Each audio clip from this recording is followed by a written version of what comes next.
Hello everyone. Back again with film recaps.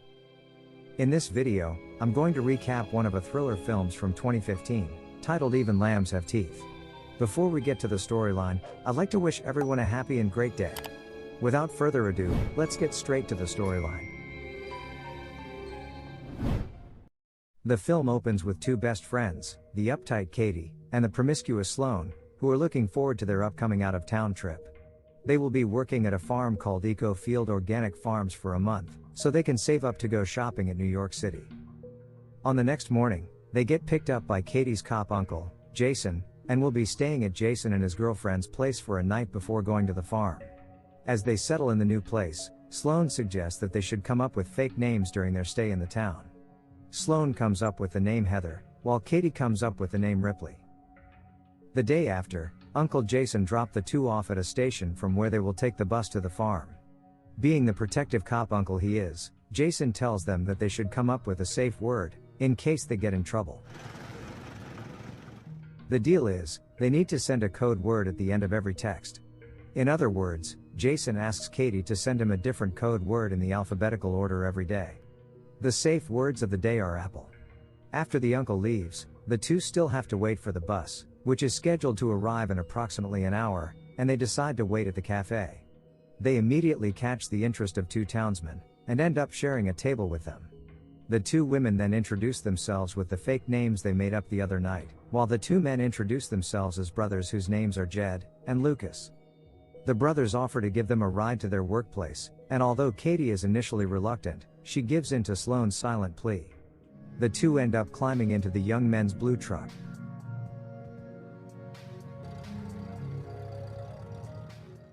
However, things don't go as planned. Jed deliberately passes by the farm where Katie and Sloane work, which confuse the two women. Are we gonna turn around somewhere, or? You'll see. And at last, they arrive. Where are we? This is our family's place. The two women are welcomed in by Jed and Lucas' sketchy mother, who invites them to have some tea before heading to the farm. Once they get inside, Katie receives a text from her cop uncle, and with their agreed safe words, she let him know that she's fine. Meanwhile, the two eat some pie, and drink some tea, of which they probably shouldn't do, but they do it anyway. Their sight becomes blurred as it turns out there's a drug in their drinks. The two immediately run for their lives after realizing something's off.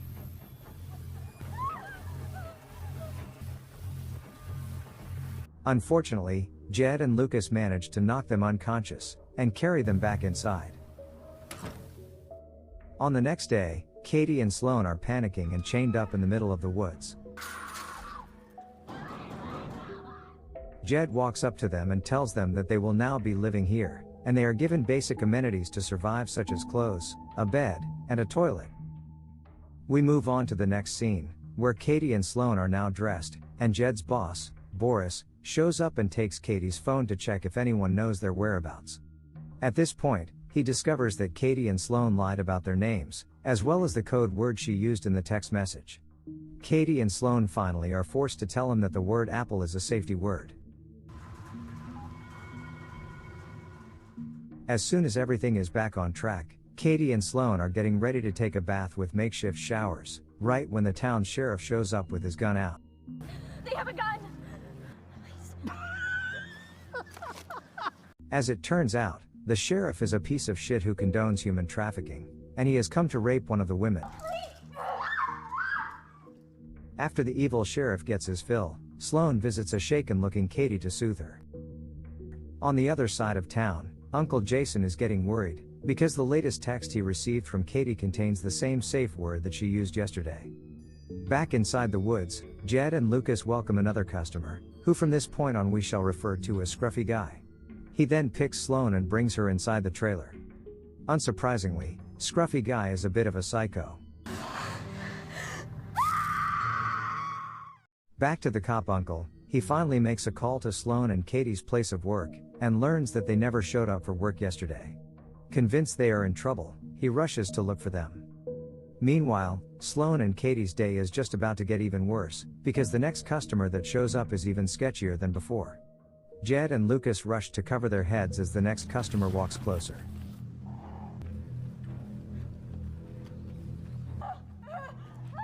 Pig mask dude picks Sloane and takes her inside the trailer. After he leaves, it is now Katie's turn to soothe the shaken Sloane. We don't know for sure what the pig mask dude did to her, as Sloane appears even more traumatized than before. On the next scene, Uncle Jason reaches the sheriff's office, and comes face to face with the town's perverted sheriff who we saw earlier. Here we learn that the uncle is actually not just a cop, he is actually an FBI agent. He voices his concerns and is convinced that his niece is kidnapped. To make the plot even more interesting, for some reason the FBI uncle decides to tell the sheriff about how he knows they're in trouble, because Katie did not use a new code word in the latest text message she sent. Back in the woods, obviously the sheriff has informed the kidnappers about the fact that Katie's uncle is an FBI agent, and that Katie lied to them about the safe word. Not wanting the FBI to poke around their human trafficking business, the boss Boris tells Jeff to kill them both and dump their bodies. Unbeknownst to them, Katie is eavesdropping the conversation.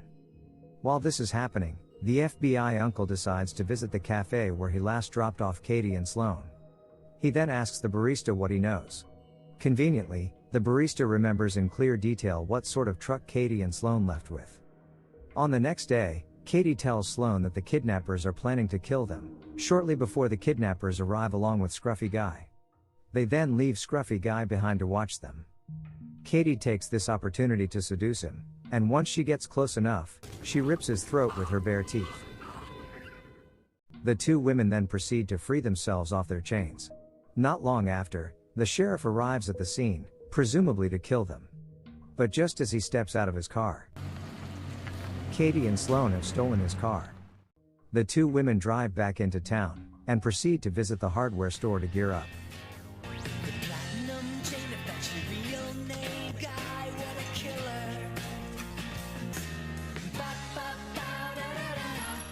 Some real shit is about to go down now. They then ask the cashier if he knows Boris, the man with the blue truck, and the cashier knows where he lives. On the other side of town, Uncle Jason continues his investigation by visiting the town's car insurance building today. He makes up a story about accidentally colliding with a blue truck, and asks who owns it. The boss Boris just makes it back home. It turns out that Katie and Sloane have sneaked up on him, and throw a bunch of nail-spiked tennis balls at him, injuring him badly. Now that the tables have turned, Boris pleads for his life, and even goes as far as offering his money in exchange for sparing his life.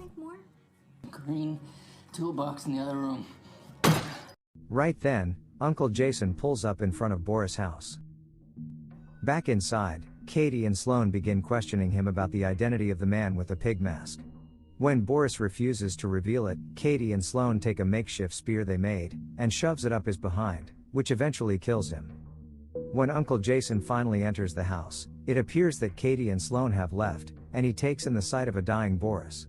Jason then hears the roar of car engines, and storms outside. Katie and Sloane drive off, while Uncle Jason rushes the dying Boris to the hospital. On the next scene, the sheriff informs Uncle Jason that Boris did not make it. Growing even more worried, Uncle Jason decides to try calling Katie's phone, but then, realizing his cover is blown, the sheriff takes out his gun.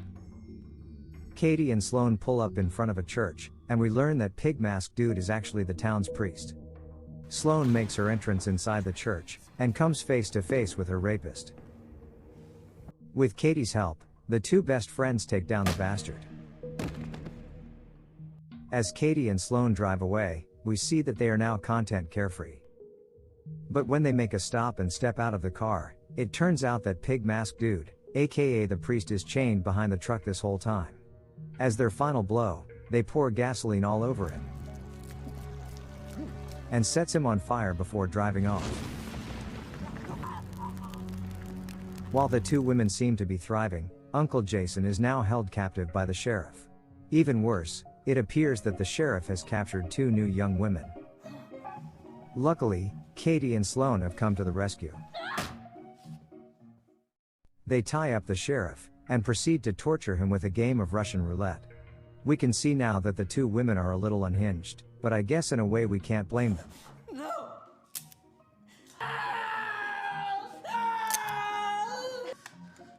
Fucking The sheriff begins proclaiming how sorry he is, right when Katie finally finishes him off with a blow to the head.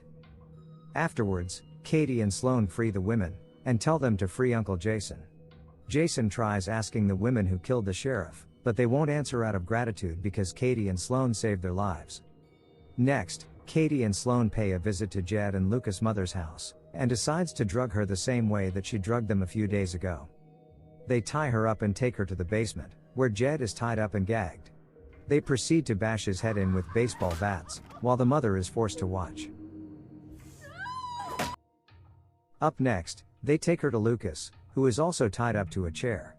However, instead of beating him to death, they untie him, hand him a bat, and threatens him to beat his own mother. No. Do it. No. When Lucas voices his unwillingness, they shoot him dead. Afterwards, the two women set up his body, so that it looks like he killed himself. It is revealed that they plan to pin all the murders on him. Desperate, the mother offers them money in exchange for sparing her life. But instead of sparing her, Katie takes the lawn mower and brutally murders her with it.